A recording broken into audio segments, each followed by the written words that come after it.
Keep Talking exists to have conversations that might help to make a better society and a better culture.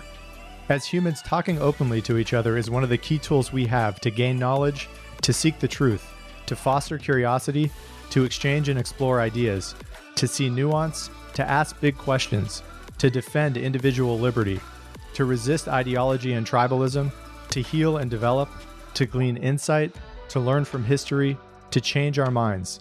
And in that spirit, I believe that each guest has important information and stories to share. This show is also a deeply personal project for me to learn, to grow, to reduce my own ignorance, to try to make me a better human being and a better citizen. And it's something that I want to share.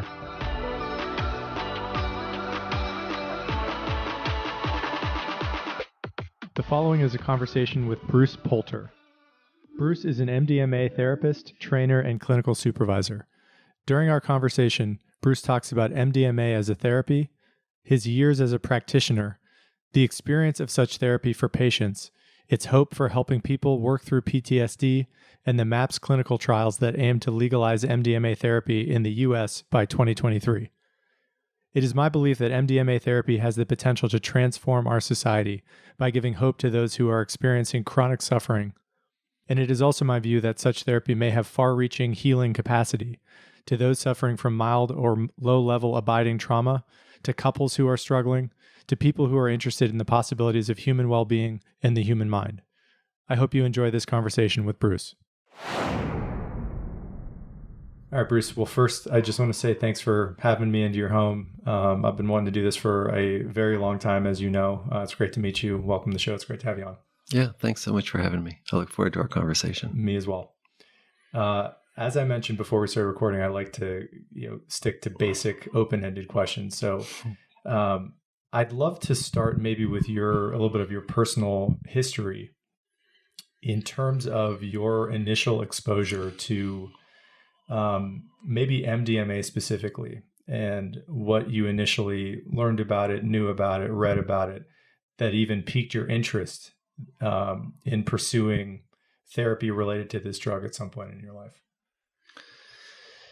Yeah, there's two parts to that. One, my first actual personal experience with it was actually here in Boulder.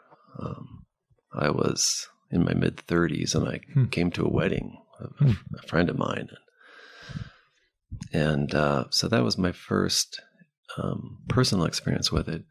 And then fast forward to 1999, my family moved to Madrid, Spain. And my wife, Marcelo Talera, was one of the therapists that was part of the first government-approved MDMA study for PTSD. And so I got to see firsthand as a witness, basically, this kind of shift that would happen for people who were really struggling, and that you could actually change this level of suffering in an incredibly short amount of time that was very different than traditional therapy. So that was my first therapeutic exposure to it. And then I just was, because my wife was involved with it, she had a very severe case of PTSD and was given MDMA recreationally in an unsafe setting. And that began, and then she was given MDMA in a therapeutic setting, and it completely turned her experience of living around so that she actually decided that she wanted to live. So that kind of, and then, watching how it's affected her life, both in terms of how it completely changed.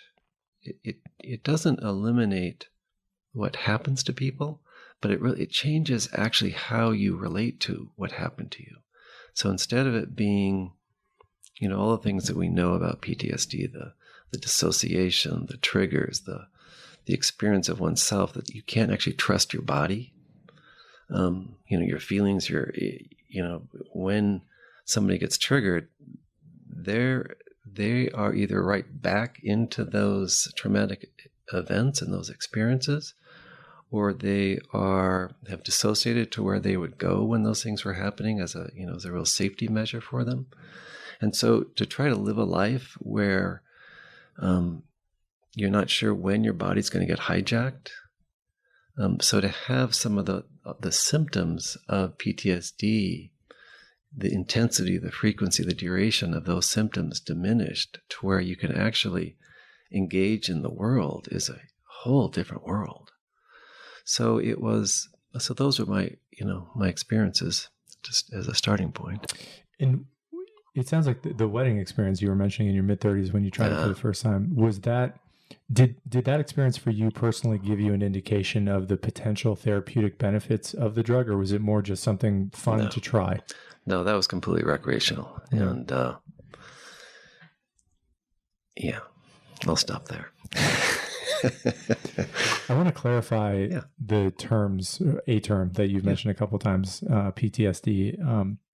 I think in our culture that is fairly widely known as an often experienced trauma for people coming back from wartime, but it's not unique necessarily to wartime. For people who don't know anything about PTSD or are interested in it, what are we talking about when we say that acronym? What does it mean? How do we know someone is experiencing it? Yeah, so it literally stands for post-traumatic stress PTSD disorder. Yeah. And it can happen from any cause. So in the studies that we do here and that MAPS sponsors, we work with people who have PTSD from any cause. So it doesn't matter. Family of origin trauma, medical procedure, trauma related to medical procedures, abuse and neglect, sexual assault. The list is, the list is painfully long in terms of the causes of humans are incredibly, they have a tremendous capacity for goodness, but there's some people out there that are really suffering and do just these kind of horrific things to one another, to our fellow human beings. And so,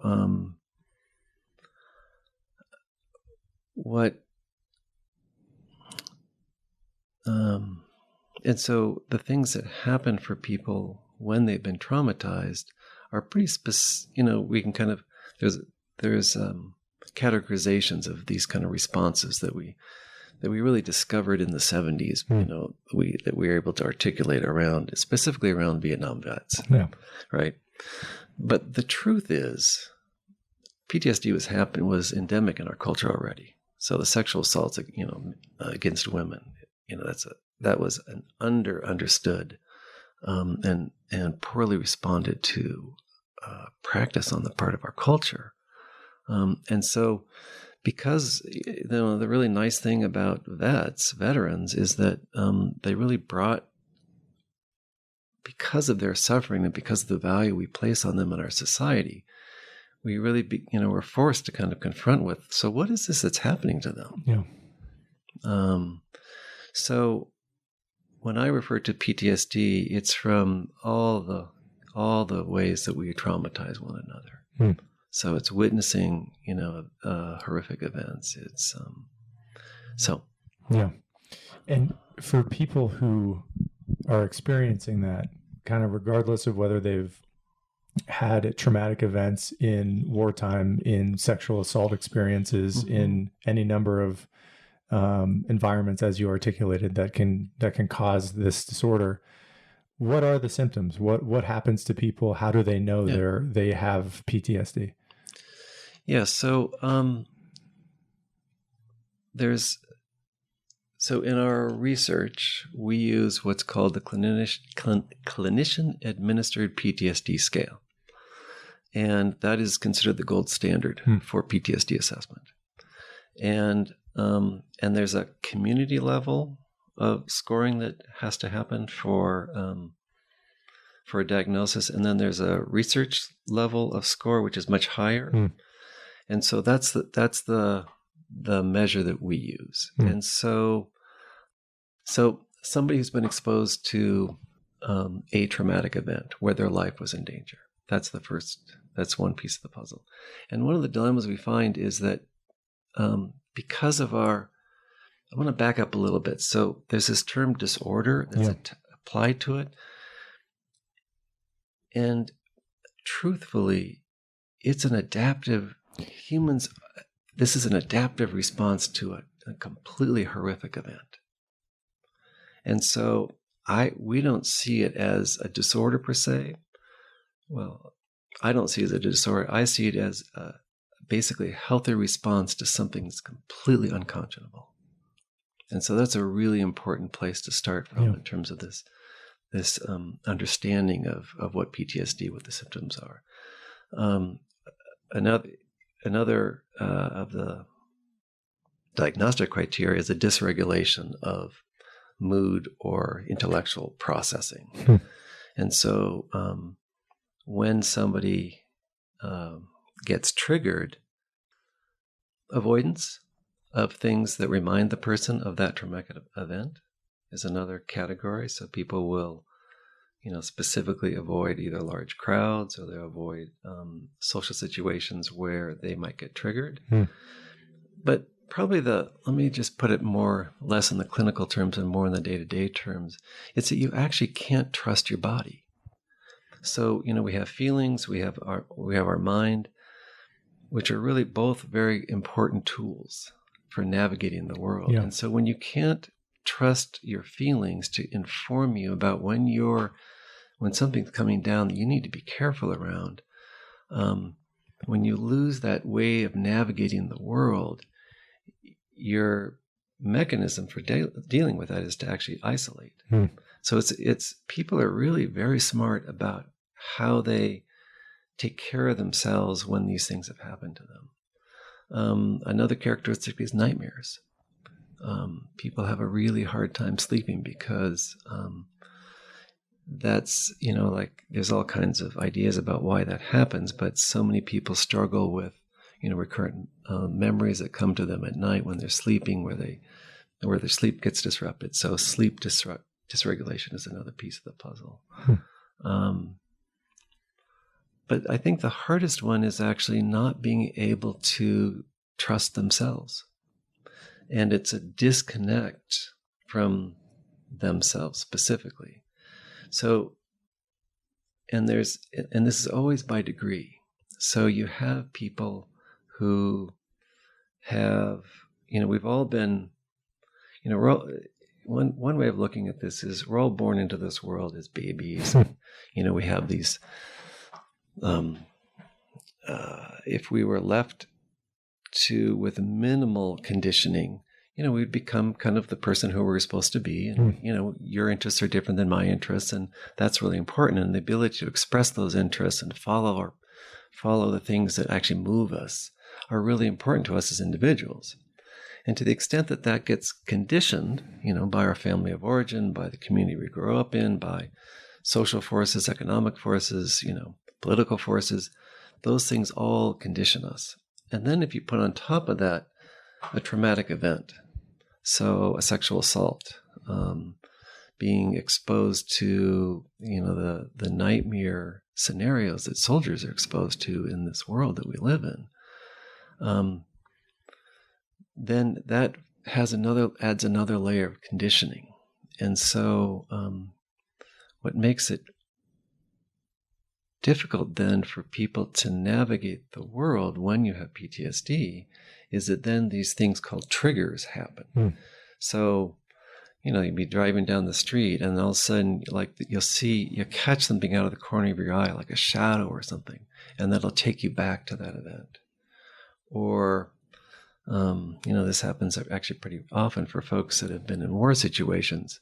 Like they'll be driving along and there'll be a thump, and that takes them right back to that, to some explosion or some event that happened while they were in service to it's hard to say who they were in service to, but ostensibly to do their duty, to do the thing that they were not hired, but yes, hired actually, because it's an all-volunteer army.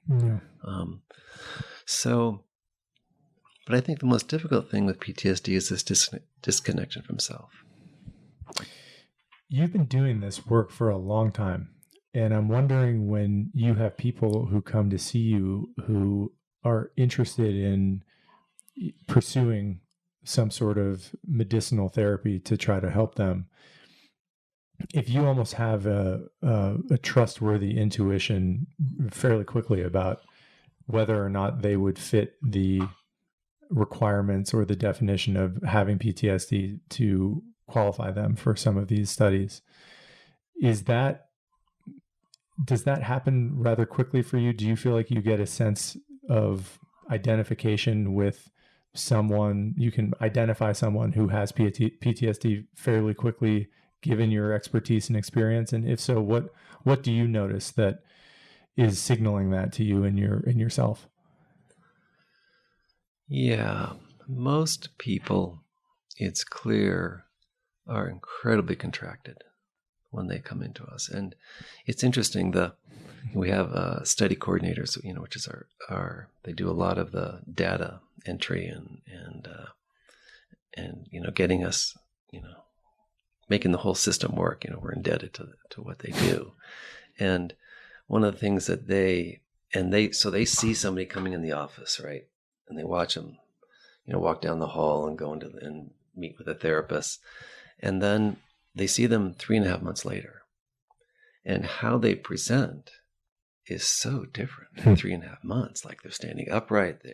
They actually will look in the office and they'll say, "Hey, aren't you Amanda? Aren't you Michelle?" It's like, and so a person that comes to us before we've done anything with them is they're shut down, they're fearful, they're contracted. They're like, "Is this safe? Is this person safe? Bruce, are you safe? Yeah. Can I trust you?" And as the story unfolds, you begin to really connect. For me, I connect, really quite personally with people around this. So that would be the overall description, I would say, is that they're really contracted. They live very, very protected lives to the best of their ability. They don't go out in the world. They track everything. So, when you move something in your office, they notice, because that's how they've learned to keep themselves safe. I want to highlight something that you said, which I think is revelatory and not particularly well understood about PTSD, which I think you said that it's essentially an adaptation. Yeah. It's an understandable reaction to trauma. Yep. If you could kind of highlight that again, speak, or maybe, underline that point. What do we know about that, right? I mean, what is the rationale in the reaction that soldiers, sexual assault victims, produce in themselves after experiencing something traumatic? You just used the word contracting, right? Mm-hmm. That I don't know if that's the same as disassociating from the world, but it seems like a defense mechanism for what had happened to them that was so traumatic. Yeah. So people come up with the most remarkable ways to work with these things. And it's completely, the strategies that people come up with are absolutely phenomenal. How people really survive these completely unconscionable situations that they're in. And so, for example, we were working with somebody recently who made this statement. They said, "I want to be loved and not dependent. I don't want to be dependent." And, I was walking home the other day and I thought, okay, yeah, the first part makes sense to me. And then all of a sudden I went, wait a second. This is somebody who was, intense family violence, perpetrated upon, all the kids by the father. And so for this person growing up, being dependent on their family was dangerous, just flat out dangerous. And so I went, oh, of course. Yes, then here's this person as an adult. I do not want to be dependent on anybody, right? So that's, one of, myriad examples of how people kind of come up with these ways of managing these situations. And it's, so I always have actually I don't have a choice anymore. I just don't pathologize, so, we have this thing called the DSM-5, right? Yeah. And for me, it's a helpful tool. It's a description of territory, but it doesn't tell me anything about how the person actually is. And one of the things that's remarkable about MDMA-assisted therapy is that the solution that people come up with in the process of working over this 3.5, 4.5 month period of time that we have together is completely specific and unique to them and unique to how they were traumatized. And so even people who were, so if we can look at vets, who are kind of working with similar issues, how each of them solves that is completely specific to their experience. And so it's, from a therapy standpoint, like we always talk about how important it is to individualize care.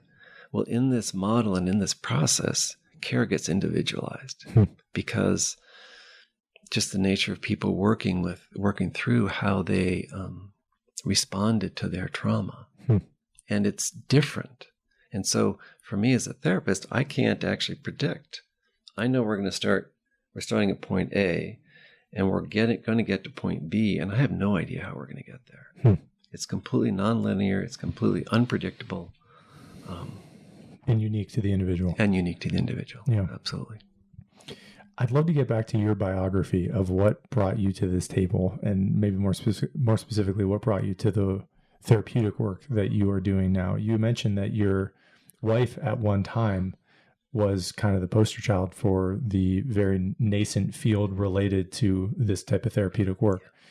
For you specifically, how did you get from trying MDMA in your mid-30s for the first time at a wedding to spending a decent chunk of your life's energy and time being dedicated towards trying to help people with this medicine in a therapy setting?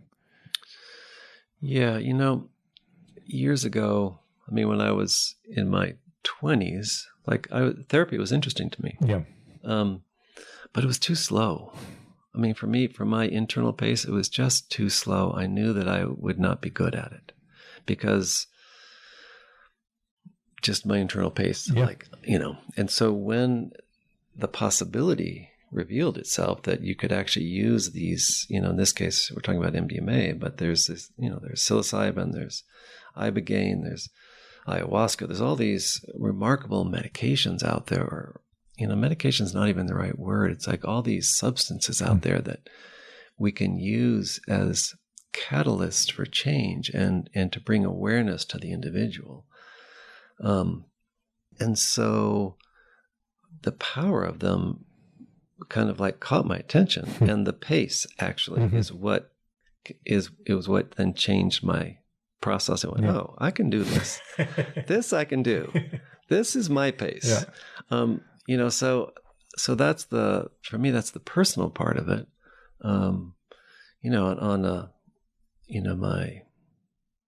My nervous system is a classic ADHD system. So, and I'm extreme in that respect. So for me to sit still is one of the hardest things to do in the world. But as I've gotten older, it's gotten easier. So those kind of played, I had to wait for my system to kind of settle down a bit to where I could actually then manage the patience that it takes to be in a room with somebody and hear things unfold. I would imagine for you to begin to dedicate, given how hard it was for you, you had to be pretty convinced that there was something about MDMA that you thought was efficacious or could really very quickly help people get better. Yeah. What did you learn, right? For people who are listening to this that have only heard about MDMA as a street drug, as a party drug, have never heard about it related to any successful therapeutic option for people who are suffering, what changed your mind? What informed you that this was something worth investigating? That's a really good question. So the first part of it is personal. So having a personal relationship with somebody whose life was fundamentally changed for the better. Mm. And this person took it, I mean, I'm talking about my wife now, before it was rescheduled as a Schedule I drug. Yeah. So when it was legal and received it therapeutically. So I think for all of us as humans, having that personal connection is what really, that's one of the most powerful influences and ways to change our understanding. I never, sadly, I learned early on not to believe what our government said about these things. So, and where did that come from? Growing up in the 60s, just the lies, the deceit, the subterfuge that, that is part of society, of our society. So I've always been a skeptic. Yeah. And I guess then the next piece, so I had that, the personal experience. And then at one of the MAPS conferences, this was in San Jose, it was like in, 2002, 2004, I went to this talk on the use of ibogaine for people who were struggling with, using too much of, in this case, opiates. And it was like, here was this another story of people actually, in a very short period of time, having this transformative experience. And from the standpoint of that they're given this substance, ibogaine, which is really challenging, difficult for anybody. But what's really powerful about it is they actually see the moment. So many of the folks that were at that conference that had been through the ibogaine process spoke about how they saw the moment at which they became addicted. And it wasn't the first time they shot up or they used, they smoked opium or whatever. It was something completely unrelated. And so they went, oh, that's how it started. And so then that's such an important piece of information about how to work with yourself, about what it is to not be getting your needs met in a sense is one way of looking at addiction, that they could then, begin to then transform their lives. And the other part about ibogaine that was so powerful is then for 6 months, people have no cravings whatsoever. And so it's this, so it's a health and wellness model. It's like, so how did this happen? I'm not going to say, so much of our approach to these substances is punitive. And, you'll need to bring me back because I can go off. I mean, it's really difficult for me because, and especially in a capitalist society, which really values, which is kind of based on this idea of the free flow of information. Yeah. So we really restrict information. So for example, in the United States, you can, if you have a substance that you want to use safely, that the government says is illegal, you can send it to a lab and they'll tell you what's in it, but they won't tell you the dose. They won't tell you the concentration. So this is a basic public health issue that we're not willing to protect people who use these things that the government says has no, medical value. Even so if we go back to MDMA, so in 1985 and 1984, the government held these hearings on, what do we do with this party drug called MDMA or ecstasy or Molly. And the judge that heard all the testimony did not recommend that it become a Schedule I drug. In fact, that's not what he recommended. But it then goes to the FDA or NIDA, I can't remember which. then they're the ones who then scheduled it as a Schedule I drug. So they overruled all the data and all the information, all the science, basically. And they said, nope, you guys are wrong. This is a policy issue, and we are going to nip it in the bud and make it illegal. Yeah. I want to talk about the anecdote, as much as you're comfortable speaking about it, that it does sound like was formative for you, which is watching your wife go through a very positive experience with this stuff. Yeah.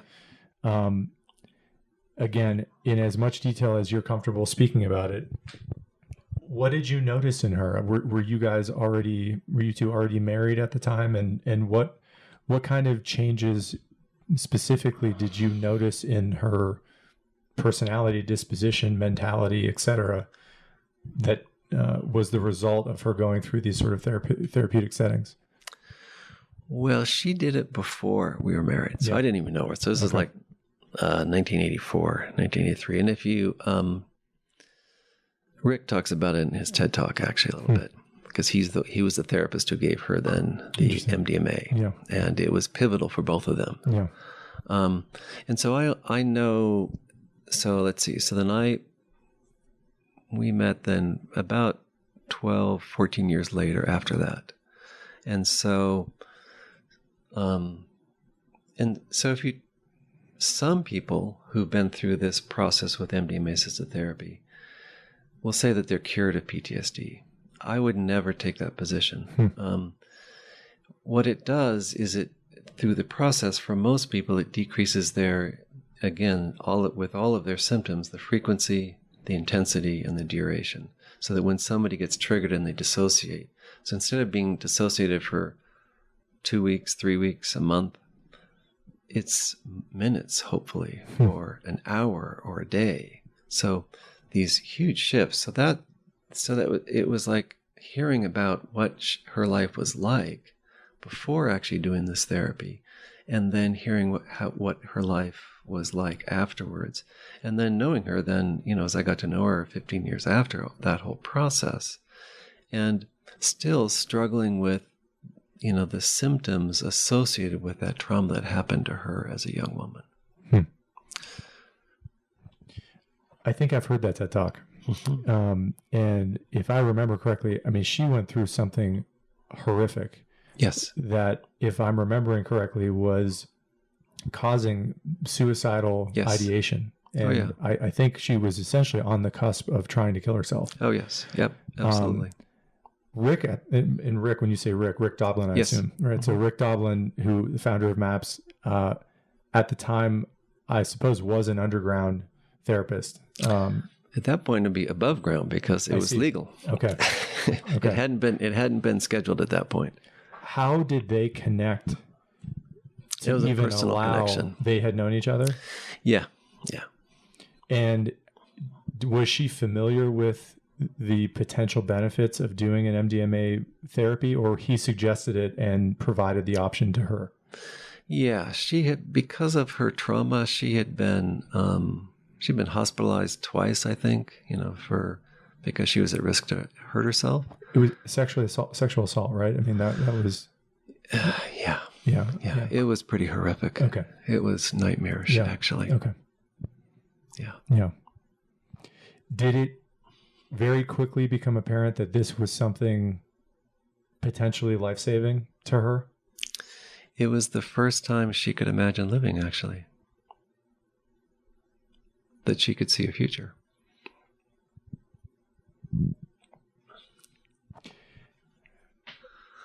I completely understand. This still is an extremely emotional subject, I'm sure, for you and your entire family. I also have to think, given how much it helped her, that must be at least a large part of the reason why she felt called or wanted to get involved in this work to try to help other people. Yep. Right? I mean, it sounds like she was in essentially a hopeless place. Yep. Where she didn't want to go on living, had basically decided she couldn't go on living, and somehow made it out of that black tunnel. Yeah, it's remarkable to me how people survive the situations they do. And, she's one of the people who survived, and we know a lot of people don't. And so to go from wanting to die to wanting to live is a big step, right? And I completely understand why somebody would want to die. I understand that. The suffering, none of us can actually understand the suffering that any of us are going through at any point in time. And people's, we still, the statistic for, in this case for vets, Yeah. we're still losing, 17 vets a day, as I understand it. So the suffering is it just seems so trite to say it's real. It's so devastating. And so to go from that place to actually being able to see a reason for and a possibility of a life that's fulfilling and satisfying, and that we were granted when we were born into this world, like to get back to that place. I mean, there's and our research shows that, in our most recent studies, the first half of our phase 3 study with 90 participants, 66% no longer meet criteria for PTSD. Yeah. I mean, that's double what, any therapy out there, that's been evaluated. The results are absolutely stunning. Yeah. I want to get into the studies a little bit later in terms of what you have learned, what your team has learned, what MAPS has learned. I also, in the build up to that, I think for people who are just for the first time getting exposed to knowing anything about this substance in a medical setting, it seems almost too good to be true. Like it's something magical, right? I mean, what is this drug and what is it doing to the brain? I'm sure there's still massive mysteries there that we don't know about. As best we understand it right now, what is happening to people when they ingest this substance? So it fills people with resource. So if we go back to that place where you're incredibly suffering, you want to take your own life and you want to just end it, to experience resource, to experience wind in your sails, to experience possibility, to experience like there are all these problems that you're struggling with and there's actually a possible solution, that's MDMA. It's pro-social. Like people generally with PTSD are pretty shut down. They actually are able to engage. They want to engage. And so those are probably the two biggest, well, there's a third one actually, which is your fear, that your level of fear gets modulated so that you can still experience fear, but it doesn't redline. It doesn't go through the roof. So that you can then approach these things that have happened to you as an individual and safely re-experience them with the resource of the medicine, with the resource of the therapist in the room. And so it is like magic. I mean, this is it's strange for me to, listen to myself as I'm saying this. Yeah.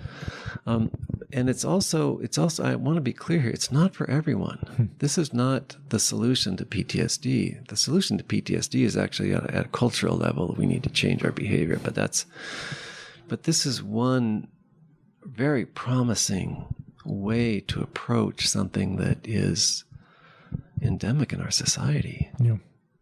So then there's the kind of, in the recreational sense, there's the kind of joke that, it's a painful joke, but it's like the teenager and so I need to be really clear here. We're talking about adults using MDMA in a therapeutic setting. And so I'll stop there on that one. and to get specific, when we are talking about that setting, right, the professional therapeutic setting, yes. Talk to me about the dosage amount, the duration, the setting, right? This is your world. You live in this world and have for a while now. for people that don't know, potential therapists that might be listening to this, or people who are just curious about how to do this as safely as possible, as professionally as possible, what are the parameters here we're talking about? Yeah, so we have a whole screening process. We're doing research. So people have to fit into this kind of pigeonhole set of criteria. And so let's assume they make it through that whole process, and they get a diagnosis of PTSD. We've confirmed that through the CAPS. In order to prepare them, so they do 3 90-minute sessions, and there's 2 therapists in the room. And it's really kind of getting trying to get an understanding of what their experience of their version of PTSD is, because everybody has their own version. So it's that real personal, individualized view of who this person is. And then for the therapists, it's really, it's my job to be worthy of their trust. So I need to do everything I can to earn that. And because we know the research is so solid on this that the therapeutic relationship, the therapeutic alliance, is fundamental to the work that you can get done in a therapy setting. So we start with those 3 sessions, and then so we've answered all their questions. We've addressed the safety issues. We've prepared them for what the session will be like. So then on the day of the dosing, then it's an 8-hour session. Again, it's the 2 therapists. So the therapists remain the same throughout the whole process. And because it's we're doing research, and the gold standard for this research is double-blind placebo control.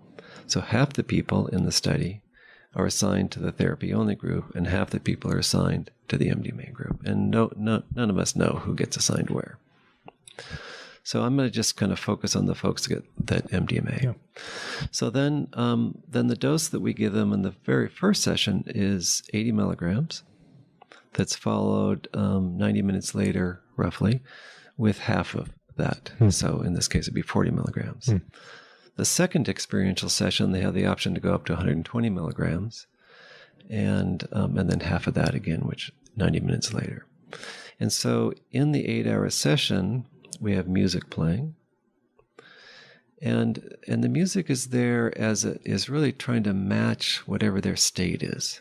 So as the onset of the medicine is happening, we try to match the music to that. And so and it in ideal session is the person is relating to us half the time, and half the time they're having a relationship with themselves completely, where they're listening to music. Either they might have headphones on, or they don't have to, and eye shades if it helps them to be inside and they feel safe. And they kind of go in and out of this state of being with themselves, which for somebody with PTSD is really, it's dangerous. Yeah. Right? And so I'm just amazed that people are willing to risk being with themselves, given their experience.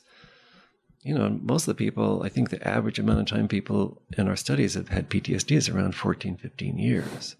So they have a lot of time where being with themselves is really unsafe. So it's remarkable that people can actually go into that place. And the thing that happens, the thing that's different, also another piece of the effect of MDMA is that kind of critical part of us that judges and says, oh, you shouldn't have done that, or, you got in that situation because of so-and-so. It's like, that voice gets really quiet. And so you don't have that inner critic so powerfully, judging you. So it's the perfect setup for people to actually really look at how they've been affected by the things that have happened in their lives. And so we know people's histories, But where they actually focus in the session is a complete mystery. It's quite remarkable. And we trust people, like what comes up in the present moment is what we follow. So we don't, I might think that it's really important that they address issues with their mother or their father, or, their, the list is endless. But that's not it. What's it is like whatever shows up in that moment, then we work with. And sometimes it shows up as feelings. Sometimes it shows up as memories. Sometimes it shows up as these kind of involuntary, spontaneous movements.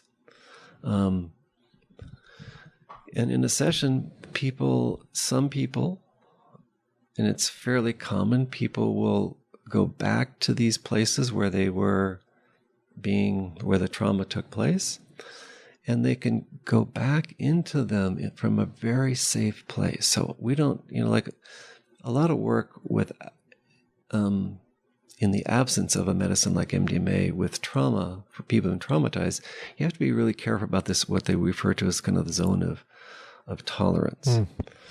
And it's very difficult to re-traumatize somebody who is under the influence of MDMA. You have to work really hard to do it. MDMA is very forgiving in that respect. So, for example, if I make a suggestion for somebody who's under the influence of MDMA, if it doesn't make sense to them, they just blow me right off. And so it's protective that way. It protects them from me, and it helps them to stay focused on what they need to focus on. And so we're there to help them navigate the places where they tend to get stuck. So people will tend to loop in places where the trauma is just too intense. And so it's like, so we help them to figure out what needs to happen in that moment. So maybe it's actually not time to actually work with that trauma. So let's just pause. Let's come back. And we really, it's not for the faint of heart. And it's about people moving into the trauma as opposed to moving away from the trauma. That's a really important distinction. And it's not us as a therapist that determine that, it's the participant that determines that. So we really do our best, and it's fundamental to our work that we track the cues that the participant's giving us so that we're always following them, and we're not trying to get ahead of them, we're not trying to get them to do anything that they shouldn't be doing. That they have this, we say it outright, you know what's best for you. You have an innate wisdom in you that knows what you need, when you need it, and how you need to go about doing that. And we are here as witness, and we are here to help you when you get stuck. Because people, we're talking tough territory. But what's amazing is people can do it. I mean, I can't tell you the courage that I see in people. I'm getting worked up here. Their ability to go into these incredibly dark places where somebody has been doing something to them that is absolutely unconscionable. And so you in order to be successful with that, you really need to let the participant set the pace for that. And if you give them the space, they will always do it, if they need to. Sometimes people don't actually have to go into these dark places. And a lot of times people do. And so we go with them. So we make sure that they feel like that they're, when they're in these, people will relive the point of the trauma or traumas or multiple traumas. And we always make certain that they feel that they recognize that they're not alone, and that at any point in time they can pull out if that's what they need to do. And so when people are given a choice, it's amazing what they can do. It's absolutely amazing. I'm awestruck. And so I hear horrific stories and, about what our fellow humans do to one another. And for the most part, and what makes it possible for me to keep doing that is that I see the change, how it fundamentally changes, how it fundamentally can change a person's life. And so it's, from where I sit, it's hard work. Our participants work their butts off, and we're right there with them. And and at the end, and so then we repeat that. So they get MDMA 3 times. So it's not a medicine that you give somebody and you take, they take home with them and they take every day. They just, within our studies and our understanding of this work, we give it to them 3 times. And in between each of those sessions, the integration sessions are as important as the medicine sessions. So after we do one of these 8-hour sessions, then they either spend the night in our clinic with a night attendant, or they go home with a support person. And then they come back the next morning, and we begin to help them make sense about what happened. And then over the next, 2 sessions, we do the same. We just keep working with whatever came up. The therapists are on call for 24 those, for 24 hours while, after that session, because suicidality goes hand in hand with PTSD. Yeah. So we're always tracking suicidal ideation, and because we want people to be safe, and the side effects that people are experiencing are the ones that we would expect: jaw tightening, anxiety. Let's see. I mean, they're lack of appetite, slight nausea as the medicine's coming on for some people. The safety profile is quite remarkable. We haven't had any hospitalizations. So again, it's the sample size is small. Yeah. In our first half of our phase 3, it was 90 folks because we were shooting for 100, but with COVID, we had to, we shut it down early with the FDA approval. Our phase 2 data. So our phase 2 data was immediately at the end of, after these 3 sessions with MDMA assisted therapy, when you do the person's CAPS assessment, it was like 56% of folks no longer met criteria for PTSD. And for us in Boulder, in phase 2, it was like 66%. And our study was the largest at that point in time. And then, and what's amazing is now we have 15 sites across the US and Canada and Israel. And they got even better results in phase 3. And it's with therapists that don't have as much experience as the folks who did phase 2. But the best news of it all is a year later, when you go back and you assess people for their level of PTSD, that percentage increases by 10%. So in phase 2, a year later, it was then 66% of people, 67% of people no longer met criteria for PTSD. And in that year, we're doing nothing as the, MAPS and the therapists are doing nothing. It's the person living with themselves. Yeah. They keep getting better. So it's durable. And so for me, the exciting thing is the dramatic level of change that you can see in a person's eyes. You can see in how they present.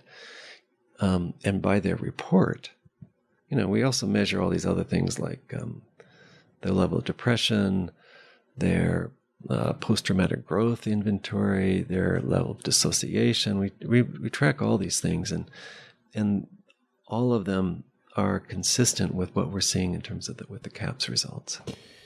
It's incredible stuff. I have to imagine bearing witness to that kind of transformation. Yeah. It must be, you said, I think, awe-inspiring or being awestruck. It must be an honor to witness that. It is huge. It's absolutely huge. The role of the therapist, right? I think you mentioned there are two in there, and my understanding is it's always, or it tends to be, a man and a woman. Is that not necessarily? Fortunately, we've gotten past that. Okay. So, and for you specifically, when you're in there, and it does sound, a couple of things I just took away hearing you. One, it's always unique, it's individualized, and you really seem to allow the individual to lead and then provide support when necessary. Yep. How do you know there is now a place for you? Is it a place for you to intervene or to speak, or is it always it's asked? The participant is asking you for assistance, or do you have an intuition to strike up dialogue? How do you know it's time to play an active role in the therapy session? Yeah, that's a really good question. And it's something that all of our therapists struggle with, because on the one hand, we used to call it being non-directive. Yeah. But what we noticed then is our therapists were kind of sitting back a little too much. And so then we changed the language to inner-directed, so that it's like we're saying you're wanting to support an inner-directed process for the participant. So that gives you something, okay, this is what I'm supposed to do. And what you're doing is, wow, it's difficult to articulate. So, and the medicine sessions are different than the integration sessions. So the integration and preparatory sessions tend to be more like your typical psychotherapy session, 90 minutes long. In terms of interventions, because we're like, I gave that example of, if I make a suggestion to somebody who has MDMA on board and it doesn't fit, they just blow me up. Yeah. So that gives me a little bit of license to go, okay, so I can try things because I know that they are protected. So I can, listen to this, my kind of more fringe part of my intuition, and that's actually not accurate. All of us have intuition. And it's a really important part of how we can be helpful. And so sometimes it's helpful and sometimes it isn't. And so so we encourage people. So when you feel inspired to do, that you think that something would be helpful, try it, but don't be attached to it. Okay. Most of the time you're there as witness, and the witness role is really it's a difficult role to be in, because you're not, you're, by its very nature, you're there as an observer, but you can't be a dispassionate observer. You have to be engaged. Yeah. So it's this quality of being present with this process that's unfolding, and you're watching this process unfold, and the participant will actually oftentimes just bring you in to their process. So, I'm feeling this thing that came up. Or you'll notice that their leg starts to twitch. And so, with something like that, you might say something like, any kind of involuntary movement, like your leg twitching, let it twitch. And so what we're doing is we're trying to find the phenomena that the person is presenting with, to notice it, and then to make a distinction about whether it would be helpful to increase the intensity of that or to decrease the intensity of that. And really it's so that to help the participant actually make that distinction. Yeah. So the first piece is to notice, and then the second piece is actually to bring awareness to the participant and let them then make the decision about whether this is an important thing that's unfolding in front of them. So it gets into this, what I said earlier, that it's a non-linear process. And so you have to be really on your feet about this ever-changing environment. And so let me go back to the example of, so for example, if somebody's leg starts to vibrate, and if the participant is capable and willing to let it vibrate and shake, we don't know exactly what that is, but if you let it happen, it will eventually reveal what's unfolding. It'll give you information, or it'll resolve on its own. And both are fine. Because these, like the body keeps all these books out there on trauma, right? The body keeps the score. There's this whole somatic process that helps us to absorb the intensity of these trespasses that happen, to us as individuals. So let's see if there's another example here in terms of the intervention specifically. So a common one is that people are like, no, I don't want to go there. Can't go there. And they'll say that out loud. Oh yeah, they'll say that out loud. Yeah. Or you'll just notice that they're, they'll have brought up, a topic or a subject, and then they'll back away from it. And then it'll come up again, and then they'll back away from it. And then they'll come up again, and they'll back away from it. It's like, okay. And so, again, if you give people a choice, like I noticed that you brought this up, and you let it go. Is there, what's happening? And so a lot of times it's simple awareness. They go, oh, I have? Huh, okay. And then they can run with it. Or they go, not going there. Great, okay.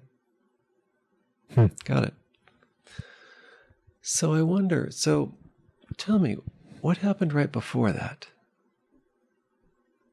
What was so when that, yes, you had that memory that, but what were you feeling right before that? So it's like trying to find a safe entry point for them to actually go into whatever it is that's trying to get their attention. Yeah.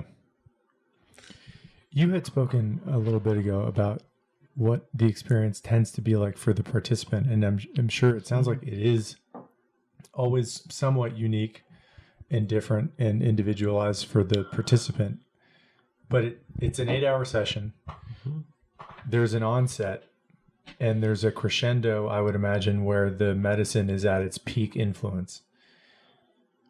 You said it can range in terms of what the experience is like for the participant. There can be memories, there can be feelings.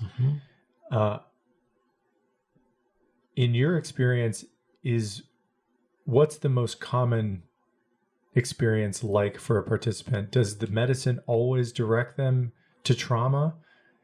Is that half of the time? What I guess I'm wondering this for somebody who's listening to this who is a bit captivated by this, thinks they might benefit from taking this type of therapy at some point, but is a little anxious about the uncertainty of what they are likely to experience during that 8-hour period. What would you say to them? It's the full range. Yeah. So it made me, when you asked the question, it's like I was immediately reminded of one of our participants who, for the first 2.5, 3 hours, she connected with herself. She loved herself. She had never felt any positive feelings towards herself whatsoever.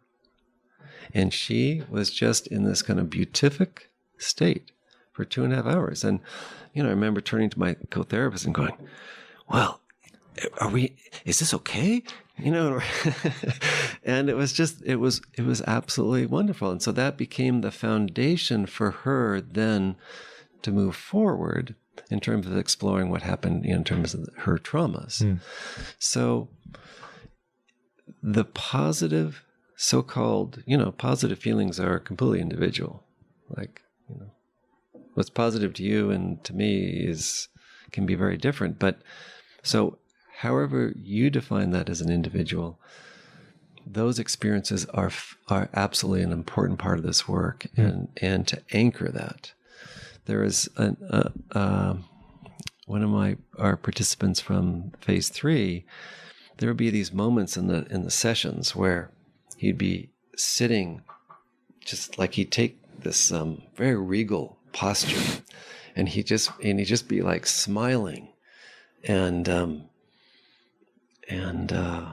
this is somebody who was sexually assaulted as a young boy, and anyway, and so he was just like, he was in this like beatific these moments in the sessions, and I would point it out to them, and then it wasn't until the very end, like I think it was the last session, he said, Bruce, I really appreciate you noticing those states I was in, because I'm going to get choked up, because that's actually how God wants us to be. God wants us to feel really good. God wants us to feel good about ourselves. And in those moments, I was experiencing what I understand to be God's wish for me. And this is a man from the Mormon tradition. And it was like, until he'd said that, I had noticed it and brought it to his attention. But it wasn't until that moment that I went, oh, God, that's amazing. So, yes,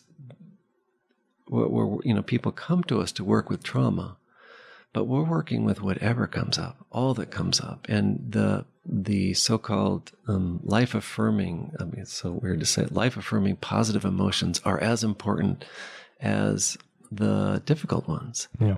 And so it really helps to fill out the picture of what it is to be a human being in this world. I'm going to add some context to this conversation. You correct me, please, at any point that if any of the information I convey is incorrect. So we've talked about phase 2, phase 3 trials.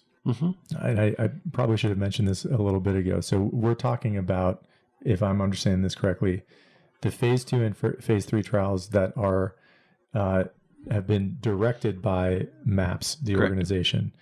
And these phase 2 and phase 3 trials are specific to, and I should mention, are legally authorized MDMA therapy sessions for people who have scientifically validated PTSD. Correct.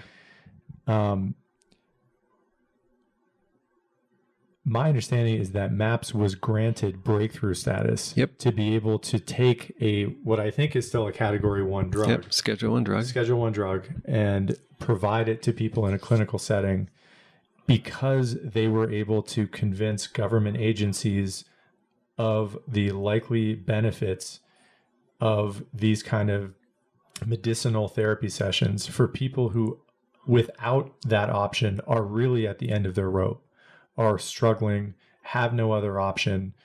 And once this breakthrough status was given, a phase 1, 2, and I think recently phase 3 trial was authorized by the FDA to be able to take place, analyze the results, and potentially, if the results go a certain way, could lead to a legal option for people in the US to be able to access these drugs. I'm sure some of that was incorrect, but I would love that. That's my understanding. You tell me what the specifics are there. Yeah. So phase 1 is typically safety. So we had to do that. That was 2000, early 2000. Then phase 2 is where you then look at safety and efficacy. And so we completed that. And that's where the data was then presented to the FDA. And at that point, that's when they gave us what is referred to as breakthrough drug therapy status. And what that basically, so if you think of Ebola. So when the Ebola outbreak first happened, there were no drugs that were approved for Ebola. And so what the FDA did is looked at all the kind of drugs that were in process and went, oh, this one has the best profile for actually working with Ebola, but it's not been approved yet.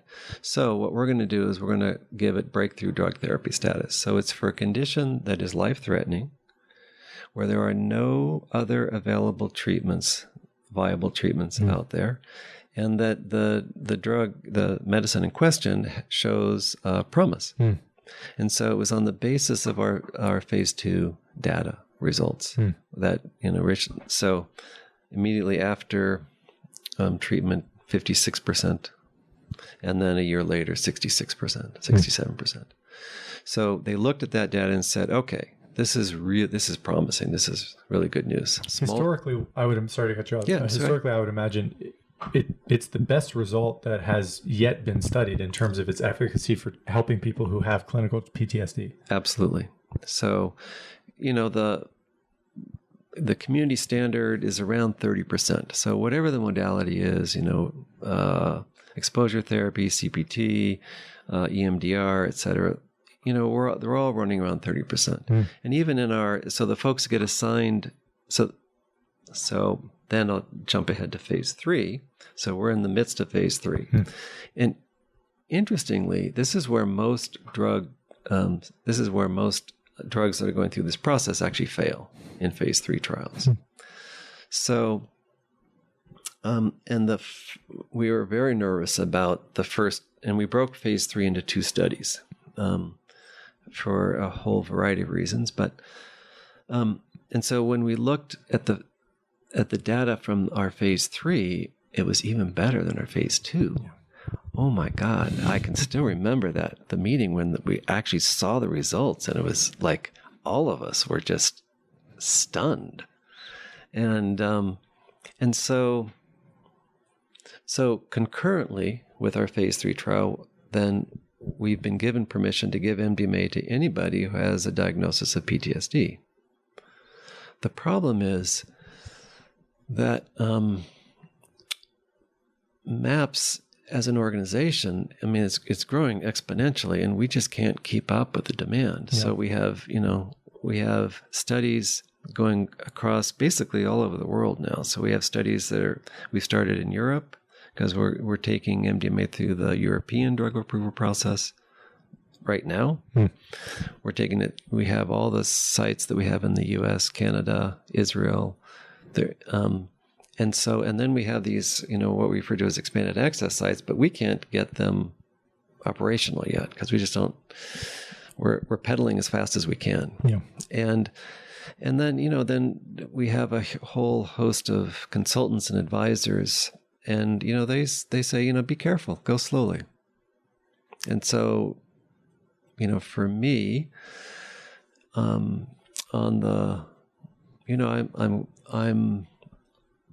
completely impressed by the data. And so if we continue to get the same results in the second half of phase 3, then I'm very optimistic that the FDA will give us prescriptive authority to then be able to prescribe in a therapeutic setting MDMA for PTSD specifically. Yeah. And our target, I think, is the middle of 2023. And currently, without being granted that legal ability, it isn't fully legal for people to access MDMA in a therapy setting at present. So potentially within 2 years, if all things go accordingly, hopefully well, roughly speaking, 2 years from now, somebody listening to this audio conversation might be able to call their psychiatrist, get in touch with someone in their local community, and have access to be able to go through this. So this is a difficult situation. So upon approval, assuming that we get approval, based on our data, then only folks who have been trained by MAPS will be able to administer MDMA. Yeah. So in anticipation of this, we're training, our goal is to train 20,000 therapists in the next 5 years to do this work specifically, because it's a different approach than conventional therapy. And so, and we're doing the best we can to in preparation, in anticipation of FDA approval. And again, it's not for everybody. It's, our results are good. Our results are remarkable, but we still have a ways to go. So we need to be cautiously optimistic about where we'll be in 2.5 years. Yeah. Is there anywhere in the world currently where this therapeutic option is legal? No. It's one of the problems with the U.S. Like when you sign a trade deal with the U.S., you have to agree to the U.S.'s drug policies. So no. Yeah. You've said this a couple of times that this is not for everyone. Correct. I would love for you to speak, if you can, about who, in your judgment, this is really not for. Yeah. It's what's actually plagued me, because I would really like, so our data says we're at 66%. So that means 33% are not responding as well as we would like. They're actually responding. We have very few non-responders. So that's interesting in and of itself. So for me as a clinician, I'd like to be able to predict a little bit better about who's going to fit in that 33%, just in terms of setting expectations. And then post-approval, one of the things that, we're doing a 3-session model, a 3 MDMA session model, a month apart roughly. Yeah. Post-approval, we're anticipating that the FDA we don't know what they'll allow. But we're hoping that we can really individualize care in that setting, meaning that the sessions will be paced on an individual's process, not this thing, we have these windows that we have to do each of these sessions within because of the protocol. Yeah. So post-approval, should we get there, we'll be able to be even more responsive. And we're doing the CAPS assessment after each experiential session. Each of the, when I say experiential, I mean the MDMA session. So that we'll have a sense about where in the process we get the most change. And so then, do we need 2 sessions? Do we need 3 sessions? There's just a whole lot of questions that we need to have, that it would be helpful to have answers to. I think that in terms of I think that for individuals, they really need to read the reports about people's experience and see if that's something that fits for them. For a lot of folks, and this was definitely true for me for a lot of my life, the thought of taking a substance that would disrupt my normal way of being was just not an option. My mind was just too chaotic. I didn't want that messed with. I was having enough trouble navigating the world. And so I think that, you want to inform yourself. So basically how I'm answering your question is to say that people should really self-select. They should really actually look into it and see if that's something they can see themselves doing. And then talk to people who have actually done the therapy. And then with that information, make a decision based on that. Yeah. The other piece that's really important in this work is actually free will. So, I'm very specific about people. If you come, so we're all set to do the experiential session, the session where you get the medicine or not. If your instinct is to not take the medicine, don't take it, please. It's totally fine. So we keep reinforcing the importance of the person really being able to say what is true for them and what matters to them. And we honor that. Yeah. And so so that nobody should ever feel like they're being coerced into anything, because most of these people have been coerced in one way or another and couldn't get out of the situation. So it's corrective in so many ways. But it's a really important question that we need more information on, because I can't actually say. Yeah. It sounds like these studies are really in their infancy, and that it's possible with enough time and research that calibrating how you do these sessions what the exact ingredients might be, it could increase the efficacy over time. Yeah. There's hope that, the numbers may actually go up once the knowledge goes up.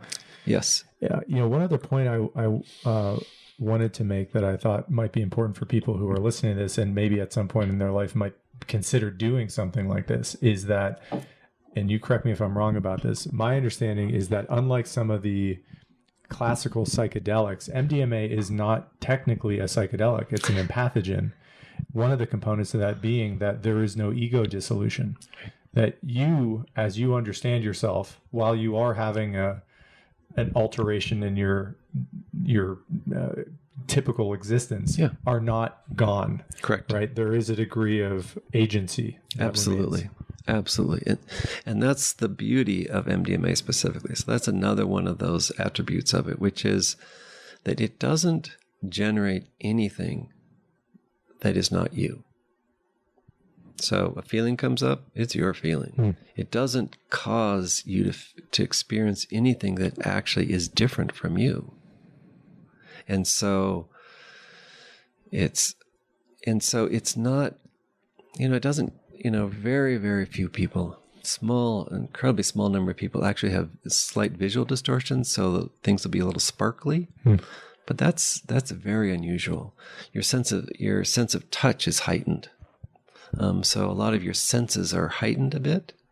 But it doesn't, more to the point, it actually reveals the actual person, not the person who's been conditioned, not the person who's been distorted. Your true self actually shows up, and that's incredibly exciting. To watch that, to see that, the person emerge who was there before that they got they had these things happen to them. It's such a powerful thing to reconnect with ourselves, and to watch it happen is a huge gift. A recovery. A recovering of your inner self.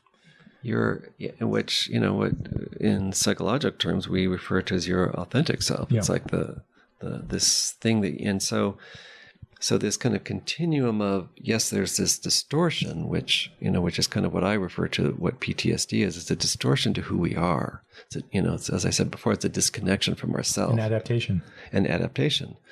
And so then what's remarkable about this work from my standpoint is, we oftentimes work directly with the trauma, but then we also just work with developmental things. So like becoming a better person, becoming who you actually want to be instead of how you were conditioned to be. So being able to go back out into the world as whoever it is that you want to be, so it's creating the possibility that somebody can actually reconnect with their hopes and dreams as a young person before these things happen to them. And that they can actually do it. I mean, we have people who never left their home, had kids, had a partner, and, just had this very narrow, restricted life. And they're going to concerts again. They're back in college. They're getting jobs. They're out in the world. It's a completely different existence from, before we started working with them. I would love to talk to you about the future and how you envision. We've talked a lot about suffering, and I was thinking as you were just making that statement about historically, right? Like I'm biased. I personally think this is one of the great sources of potential hope for our civilization as time moves forward. And you think about all of the suffering of people in history who didn't have a medicinal option for trying to work through things that were truly crippling them. They tried to talk it out. They tried to work it out, and they just couldn't. It was impossible or too difficult for them to do so. As time moves forward, and let's put a optimistic slant on this, that we stay rational, the government stays rational, this begins to percolate in the culture, it becomes more widely available for people who have PTSD. If you're president or you are, painting the picture of how this medicine is used in the future, whether that's 5 years from now, 10 years from now, as the anxiety about using a substance diminishes in the culture and more people are able to understand the truthfulness of how helpful this can be for so many sources of human suffering. What do you think is the proper place for MDMA in America, in the world? You have more exposure to witnessing the transformational effects of this drug than almost anybody. How do you think it fits in a sane world? What's the place for MDMA in the future? Well, I'm going to answer this a couple of ways. So I grew up in a privileged place. I grew up in Palo Alto. But what I noticed as a kid early on is how much unhappiness there was around me, and it seemed like people were doing work that wasn't satisfying to them. And so I remember really distinctly around 7 or 8 going, boy, it'd be so much nicer if people could actually do what they were meant to do. Yeah. Instead of like all the social stratification. And it was just like a simple request. Like, can't people just be who they actually are and get paid for what they are really good at or what they love to do? Yeah. So fast forward to today, it's like, I think, wow. So MDMA, we know, I have to be cautious there. MDMA is, based on our data to date, is incredibly helpful for people with PTSD. And we'll know, and so the results are incredibly promising. So in addition to that, let me back up a little bit. How did we even know that MDMA was good for PTSD? Because after they made it illegal in 1985, up to that point, what did they guess? 100,000 doses had been given in therapeutic settings, something like that, some astronomical number. Yeah. So then it went underground, and so 1985 to then when what? So the first study was in 2000, something like that. So there were all these people who then, underground therapists, who continued to work with MDMA. And their reports, anecdotally, told us that it was helpful for MDMA, for PTSD specifically. Mm-hmm. So we were informed by that community that this would be helpful. So what they also told us is it's actually really good for couples. It's actually really good for individuals, personal growth and development. So to be able to begin to use these MDMA in this case for some of those things, it's so, when you talk with underground therapists about working with couples and the couples that are actually in a lot of strife and really struggling, it's like they're able to actually see their partner's perspective in a genuine way. And they're actually able to express whatever their side of the issue is in a genuine way. And it might not mean that they actually stay together, but the probability is so much higher because they actually feel understood by one another.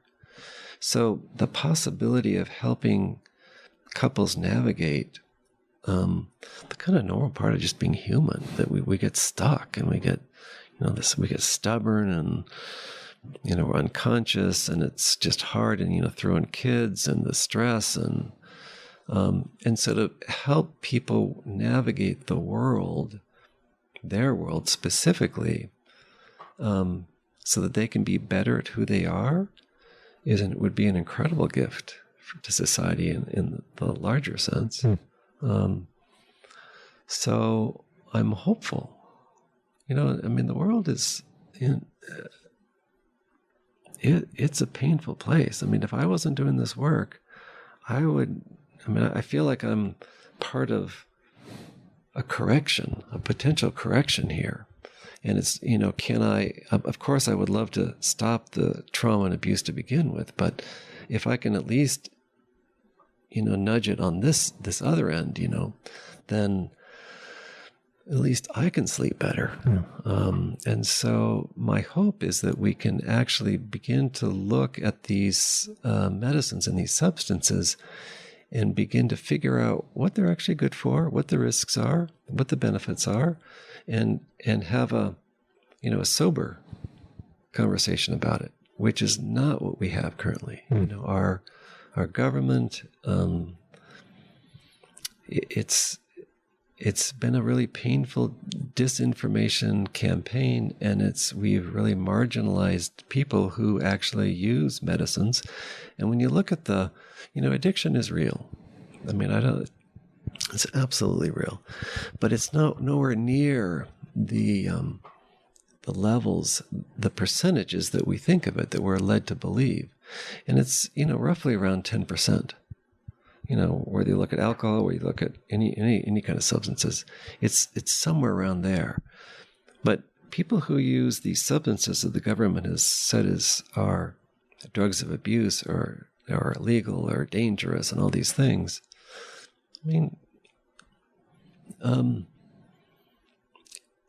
it's just not true.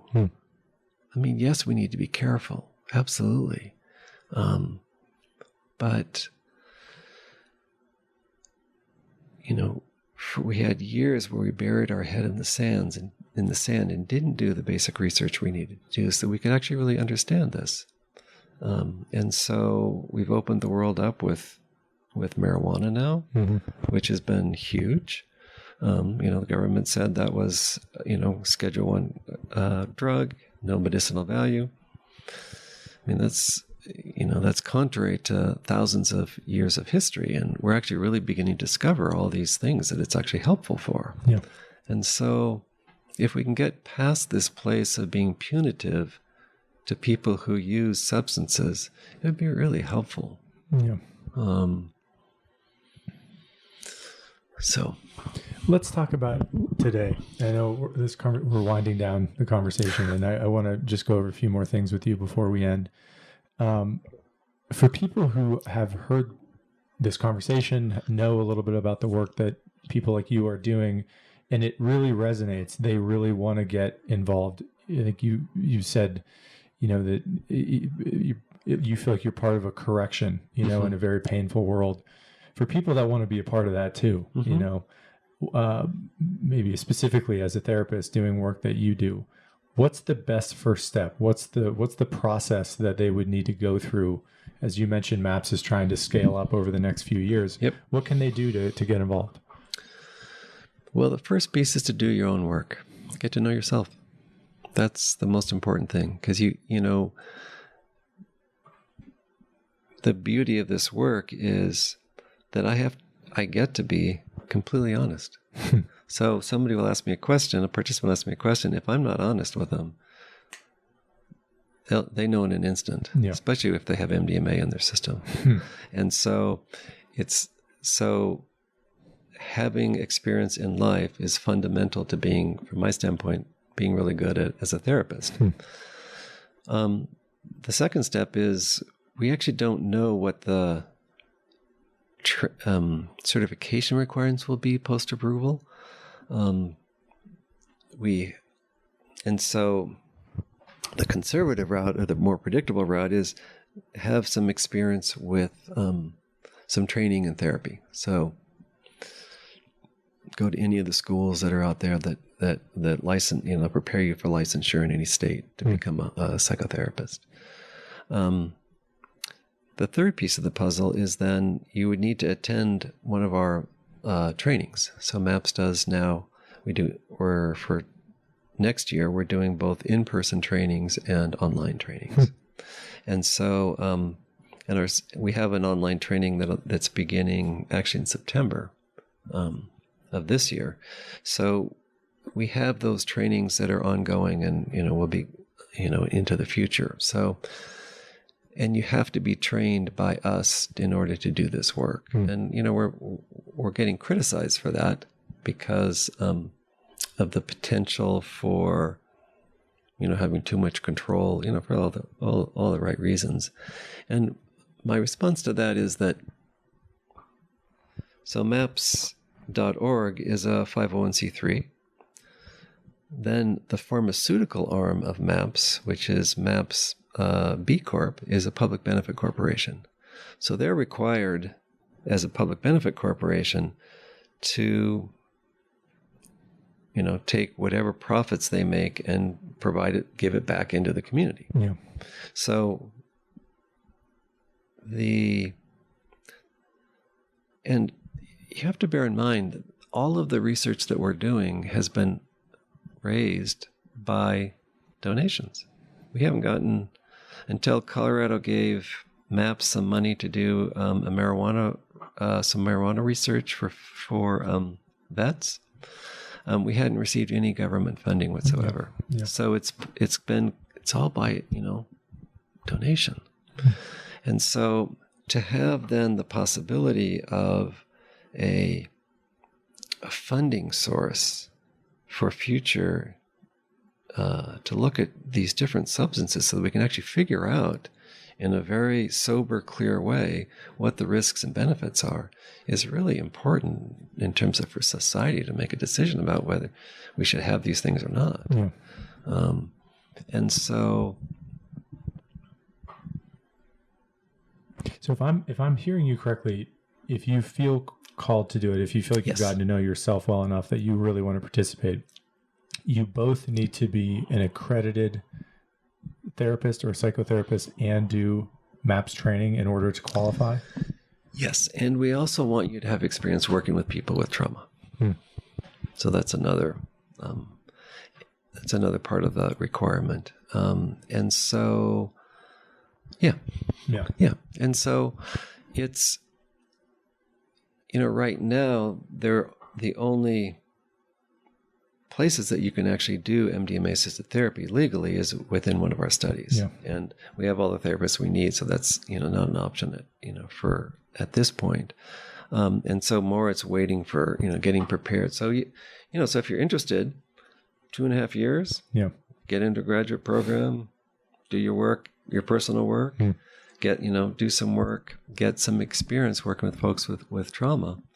And, that's a really important ground. Yeah.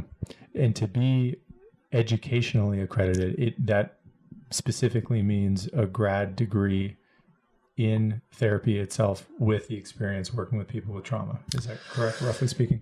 Yeah. I mean, in Colorado, there's you can be licensed as a counselor, which doesn't require a grad degree. So each state has their own kind of licensing practices.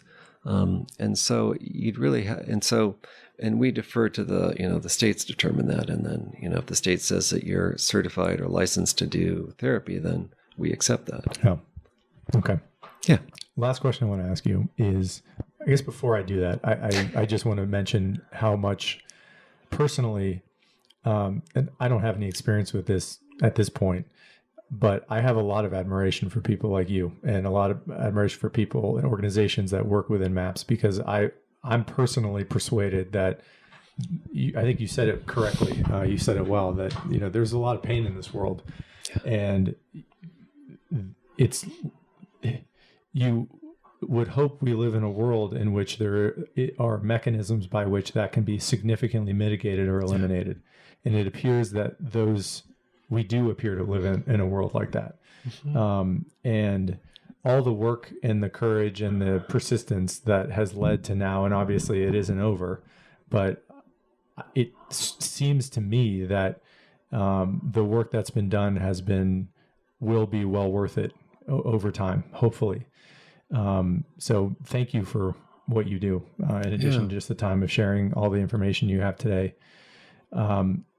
Would love to get you, we've talked about so many topics during this conversation, and I would love to just give you the floor as we end to really address anything else related to this work that you think is relevant, whether it's misconceptions in the culture that need to be corrected, stigmas that need to be outgrown, anecdotes that you've experienced or know about that you think are important for the public to be aware of, that, I guess I'd leave it at that and just sort of give you've done a lot of interviews as well. So questions you wish you would have been asked in previous conversations that you never really got to address, anything related to that.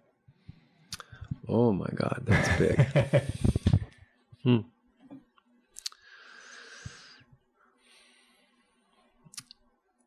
So for those of you who are skeptical, trust your skepticism.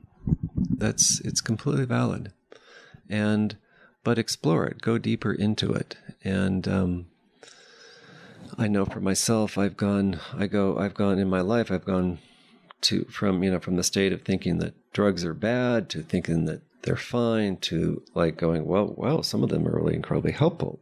Drugs, meaning drugs that our government has deemed drugs of abuse. And so to go deeper into what we've been told about these substances and find out and really question that. But mostly to trust your instincts, because that's such an important part of ourselves that kind of tends to get lost because we defer to people in authority, and we habitually do that, or we're told that, by we're just often told what to think, and that's actually not particularly helpful in the long run.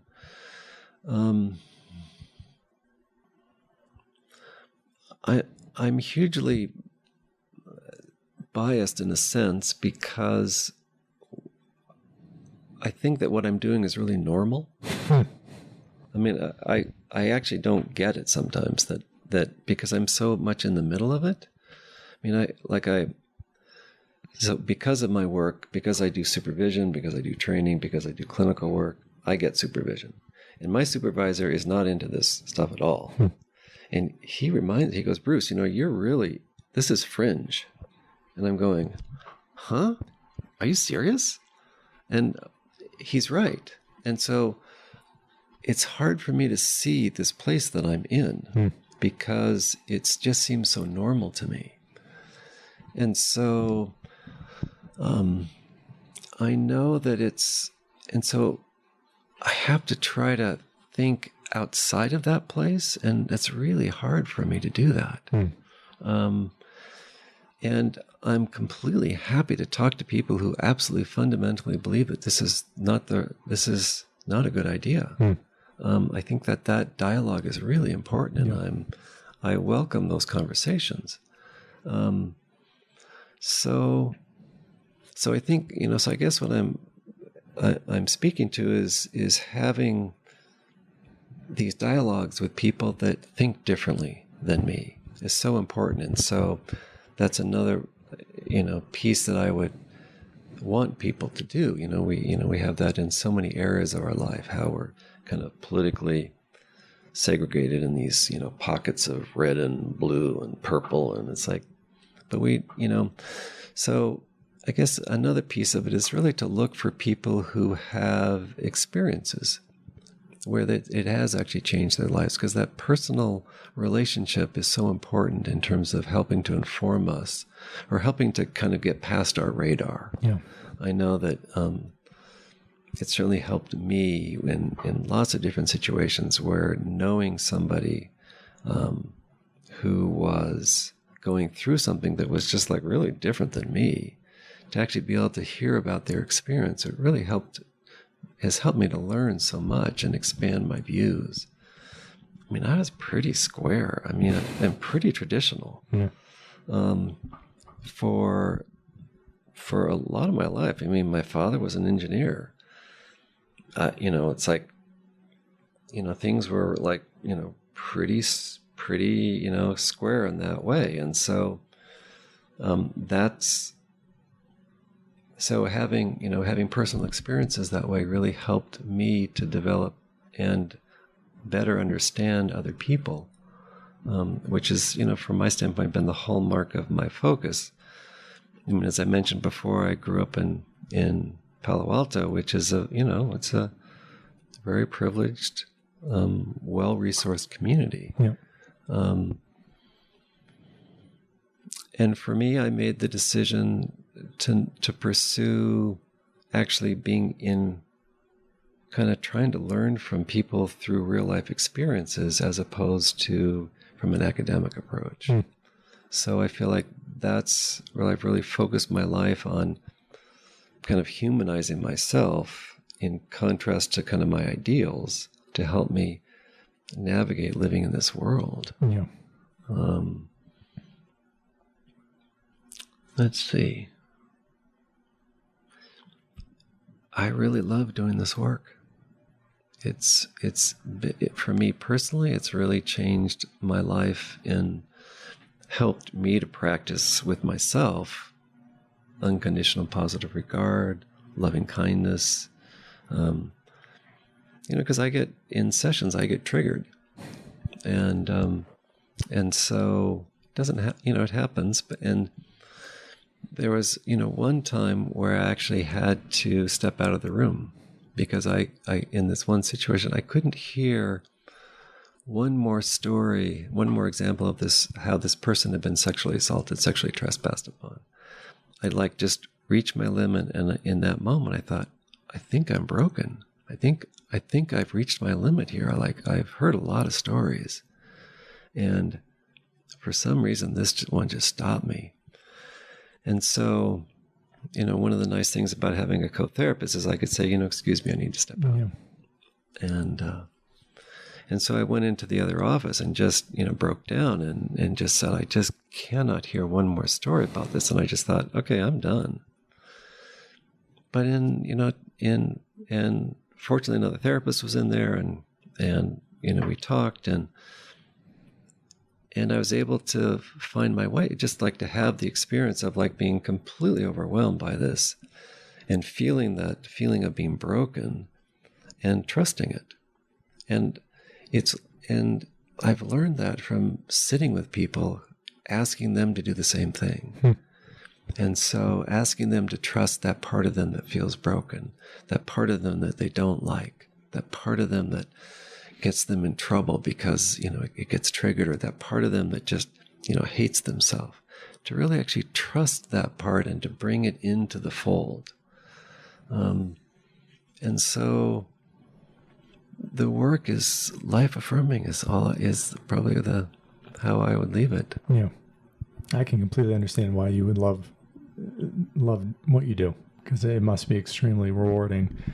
I think the anecdote observation you made is a good one, that to seek out people who have been transformed or that may have some experience with this, of it helping. And for those who don't have a connection directly to someone, this was a documentary that I found enlightening, called Trip of Compassion, which is to my knowledge, is the only documentary with, that people can visually see of these type of sessions going on. It was in Israel. But I would just note that for anyone that might be interested in seeking that out and watching it. This has been a real pleasure, and I've been wanting to meet you for a long time. And I want to again say thank you for letting me into your house and sharing all of this and talking. I admire what you do, and I hope you keep doing it a long time. Yeah, thank you, Dan. I appreciate it. My pleasure. Yeah, mine too. Thank you for listening to this episode of Keep Talking. If you are finding value in this podcast, please consider supporting the show on Patreon at patreon.com/keeptalkingpodcast. I truly appreciate all of you who are supporting the show.